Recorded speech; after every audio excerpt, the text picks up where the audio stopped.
Hello viewers out there. Thank you for watching this video. Thank you for joining us in another interesting episode of Agribusiness Talk with Dr. Peter Daniel. Now in this video, I'll be talking about groundnut.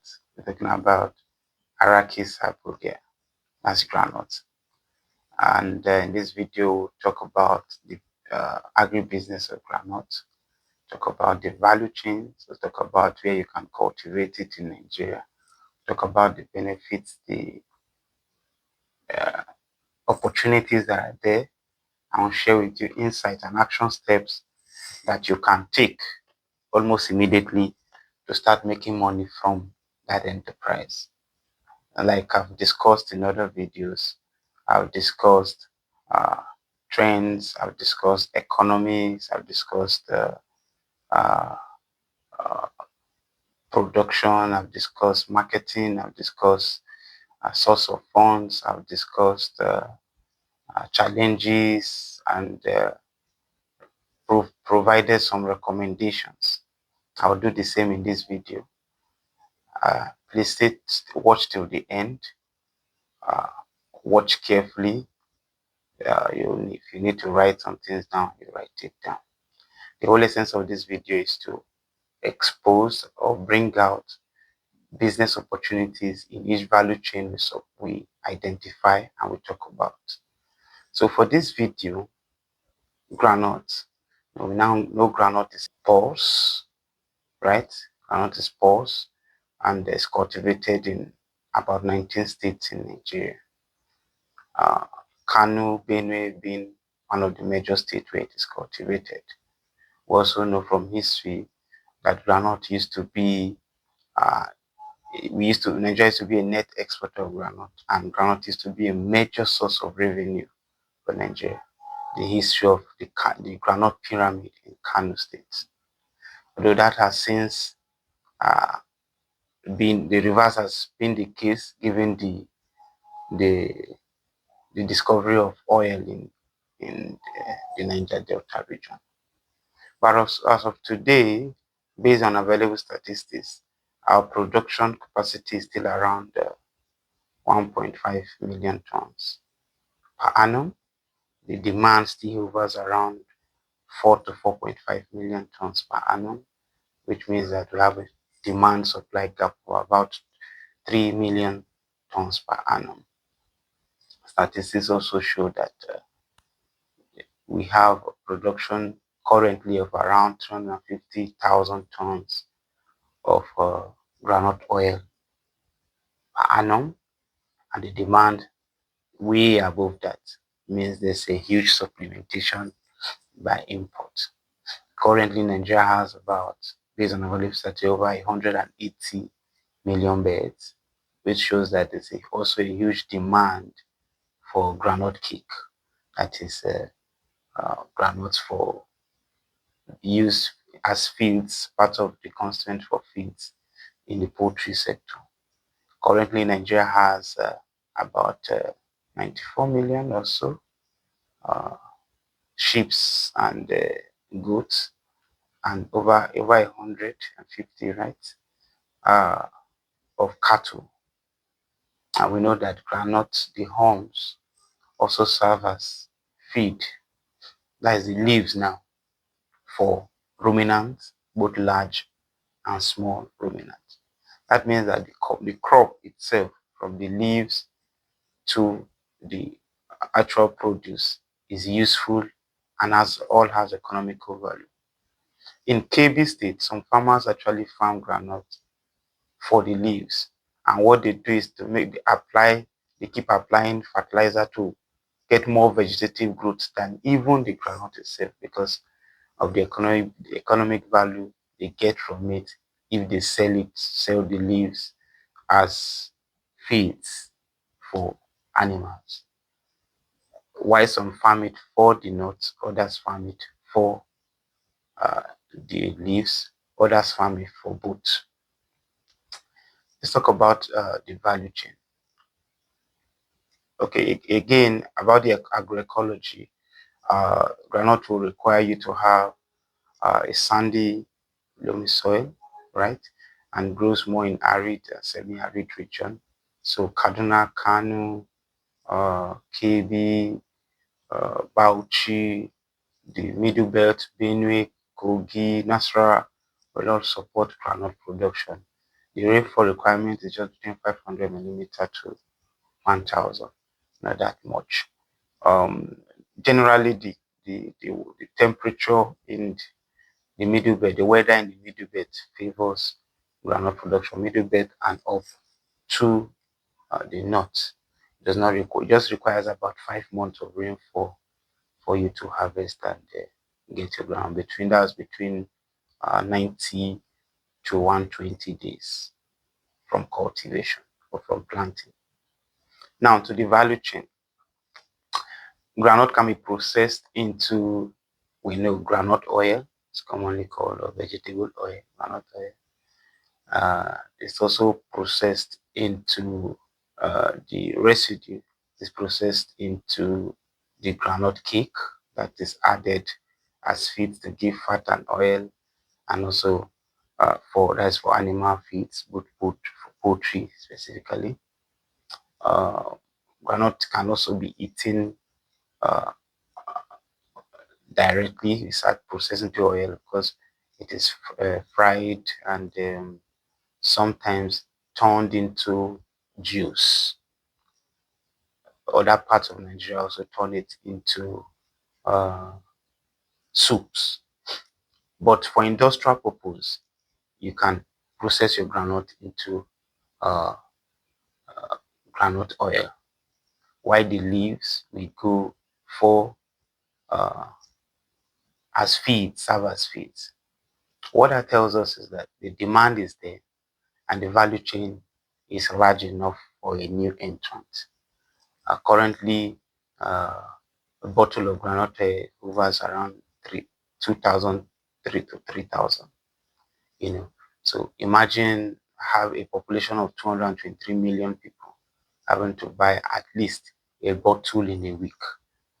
So, and currently we still import some groundnut oil from the Middle Belt, from Middle East, import groundnut into the country to supplement for the demand supply gap. So it's a viable enterprise, it's a viable value chain that you can invest in. You can invest in the production, or you can invest in processing. You can invest, of course, in the marketing, and of course, groundnut requires you to uh, supply inputs and fertilizer that you can invest in agri inputs as it affects the groundnut value chain. But more importantly,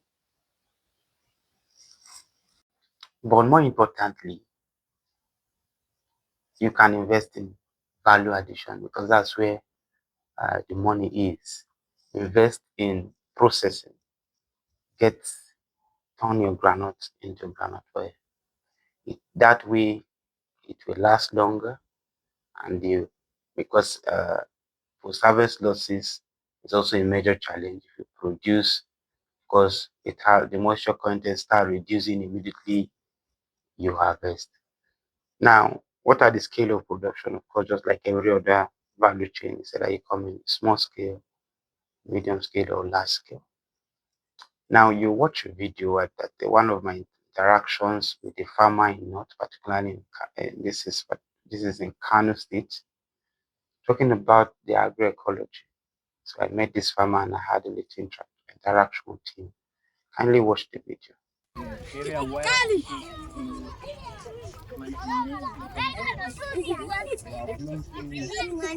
coffee, then with granite, some items, season. Okay, that is rain fed. Wet season, okay, they are planting rice. Do you do irrigation right? Yeah, yes, they do irrigation. Yes. I have source of water. They have, since they have rivers. Okay. People all where they use like two water pump. Yeah. Then they use water pump to sow it. So, but what is the crop? What is the major crops you plant here? The major crop that they are planting here, they are planting soybean, groundnut. Okay, cowpea. But which one do well? Which one produce that? If you want to say, okay, you have just 1,000, which one will you plant that will give you more? In this area, they are planting granite. Okay, groundnut is the major crop. Yes. Do you have And any? soybeans. Okay, and soya beans. Okay, but do you have any processing plant in this place? There is at Gandhi. Okay, Gandhi. How far is that? It's not far, it will be 5 to 6 kilometers. Okay, so they Yeah, transport, they they are transport their transported to groundnuts, there. just one, Yeah. serving Gandhi. Deciding Gandhi. Yeah. Okay. And apart from Gandhi, when you go to there is one place again under immediately jelly. Okay, it's still on that, still under the local local government. government. And again, there is Roanoke. But that one is a major area that What of the soil? the soil is well fertile. Okay. What of security? Hope there's security. There is around. security. We don't have any. No issues. So if you want something like an intervention, what will you want? What will you want? What they want here, if you want you need to be provided with Equipment, family equipment. But can they afford it if you are to sell to them? unless if you give them Okay. And they can pay in installment. What's your name again?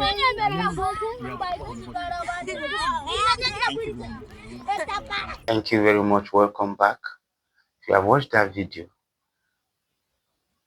one thing that is striking is that the community is peaceful. You can see the children playing around, and more so, he has emphasized that the community is known for groundnut production, and the place is largely peaceful. That is just bringing experience from the field that is in Kano State. Benue State also, you can do a lot of groundnut. The challenge, like every other country, do have their challenges. What is peculiar to us at the moment is more of insecurity, and there are ways around managing that, ways around planting, and ways around coming out of your production cycle without having any issues. That has been managed largely, and it has reduced now. So I'm saying, if you want to invest in it, go ahead and invest. You will definitely make your money. How do I source for money for my enterprise? Now, if you're going to go into processing, that is value addition. It means you're coming in big. You're coming in as a commercial producer. It may be small scale processing, medium scale, or large scale. There are funds. I will refer you to the video I did on how to source for funds and manage finance in agribusiness. I did a whole session on that. And if you are not also, if you don't get the information, there's maybe some gaps, you can always reach out. Comment in the comment, write your comments in the comment section, and I will reply you. You can get your funds and invest in the value chain. The beauty of investing in the processing as segment of the value chain is that that's where more of the profit is. Now you don't get involved in soil and all you just need to do is mop up production across the country and keep processing and keep processing, and the market is ready, available for sale. What are the common challenges in the production? Pest and disease, lack of fertilizer, and probably uh, theft. Theft. So for pest and disease, the agrochemicals. For fertilizer, you buy cheap, you buy early. If you wait to production cycle when the production is ongoing, of course you're going to buy expensive. But you can, after harvesting and making sales, quickly invest in some of the inputs you will need for the next cycle. And when you do that, you will have saved some cost of production. I want to employ you to watch other videos that I've discussed other value chain. I want you to like, I want you to share, I want you to recommend, and I want you to interact. Put your comments in the section box. Let's interact. Let's in the comment box. Write in the comment box. Ask questions. Let's interact on the value chain. Invest in Nigeria, and let's buy Nigeria. Thank you very much.